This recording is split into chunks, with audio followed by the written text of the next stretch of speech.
The first theater opened in the US was on July 26, 1896. Now, back then, this was a vacant storefront they converted into a theater. I mean, I wasn't there, but I'm pretty sure it probably looked something like this. Today, theaters are a lot more advanced, if you will. We've got snacks and drinks that cost half a kidney, we've got a so-so recliner, we've got 30 minutes of unskippable ads for future ways to spend your hard-earned money. We've got it all these days. But in between 1896 and 2023, there's been a lot of change. At many times, people thought theaters were going to die. Oh, the TV? This is the death of the theater. Oh no, it isn't. These things suck. But oh wait, HD TVs. Now this is the death of the theater. They're gone now. But oh wait, these things kind of suck, don't they? Oh, streaming services. Now this is the death of the theaters. But oh wait, and the list goes on. However, throughout all of these, and with how inconvenient and expensive theaters are, they are still around and thriving, for the most part. And I think there are a few main reasons for this. I love going to the theater. There are plenty of reasons for this. First and foremost, the movies. Who doesn't love being there opening night to see a new big movie? Even if you aren't a huge movie fan, you'll still go see the new movies, because if you don't, you know you are going to be an outcast at all the co-worker lunch meetings for the next week, and your social life can't suffer that much. So you go and see Avengers Endgame even though you haven't seen the last 8 films in the MCU. Nothing can really compare to seeing a great film with a packed audience, laughing, cheering, screaming side by side with other people. It's great. That's exactly why I'll go see Across the Spider-Verse 3 times on opening weekend, just to see people go wow at the to be continued. Because you just don't get that while you're sitting in your bed watching it at home on Disney Plus 3 months after it comes out. Also, you know how I just brought up how expensive theaters are, right? That is until you look at how expensive everything else is and realize maybe these theaters aren't so bad after all. Let's break it down, shall we? You and a friend are going to see Barbenheimer, right? You book tickets late, so you're in the shitty corner theaters. Tickets cost you $12, whatever. Boom, $24 for each of you. You both buy sodas and a popcorn, let's say. Boom, another $20 for each of you. That's $44 per person for the whole day. A whole day worth of activities. Our normal weekend with just one movie, that's $32-ish for a night out per person. And if you have AMC Stubs or one of the adjacent subscriptions, that price goes down even lower, you know, etc. There's a lot of stuff. Compare that to going to a sports game, a concert, show, hell, even just out to eat at somewhere other than McDonald's. You're probably gonna be looking at something a lot more expensive than that.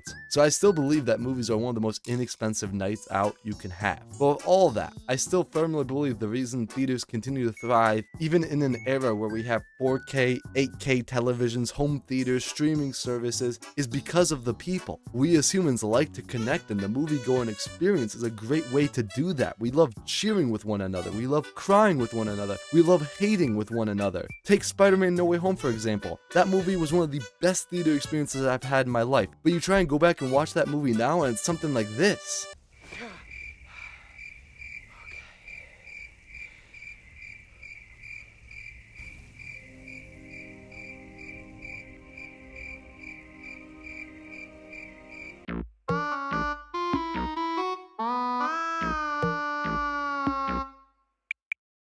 The fucking people. God, I fucking hate the people. There's nothing more annoying than the fucking people in a movie theater. Nothing more annoying than when that fucking mom and the kids walk into Barbie and make a scene while I'm trying to dissect such a masterpiece.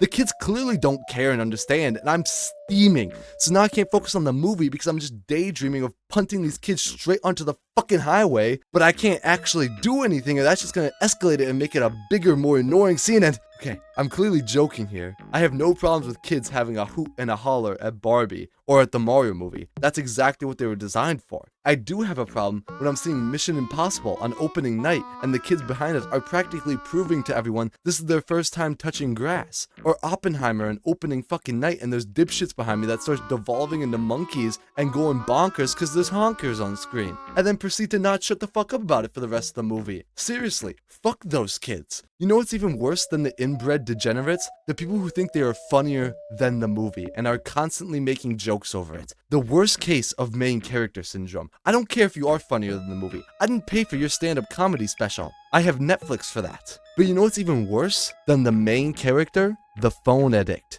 Call me old, but truly, I don't understand why some of these people are paying $10, $15, $20 to sit and reply to snaps or post that they were seeing a movie on their Snap story, or look at the videos of The Rock fishing for the entire duration of the movie. I promise you, no one is gonna respond to your Snap story like, bro, oh my god, you just saw Barbie? No fucking way, man. I want to see that movie so bad, but it's just sold out everywhere. I can't get in anywhere. Holy shit, man. Tell me all about it when you're done. Or better yet, record it for me, bro. Thanks. Thanks again. It just doesn't make any sense to me. I don't get why so many people are just craving for attention because they went and saw one of the biggest movies of the year on opening night. You're not special. A lot of other people did it. But you know what's even worse than the phone addict? The baby.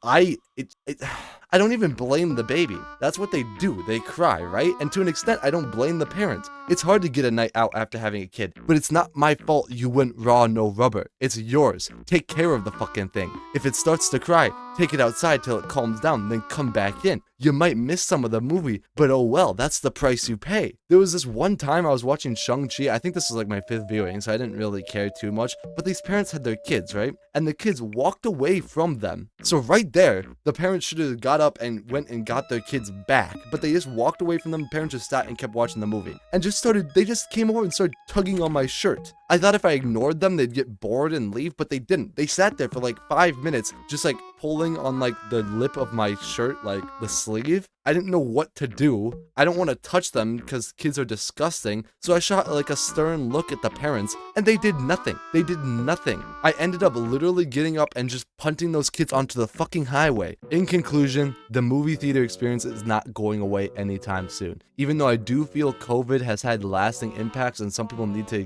go back to public decency classes and relearn how to act in public, I'm looking at you fucking Oppenheimer kids. The few bad experiences get completely overshadowed by the end games, the No Way Homes, the Barbenheimers, etc. Movies are still one of the most affordable nights out. Mix that with a great movie and I think you've got a winner. But when you've tried to watch Mission Impossible Dead Reckoning 3 times, with each attempt not getting a decent audience, get online and make a really petty video shitting on everyone because no one can just sit silent for 2 hours and 40 minutes anymore.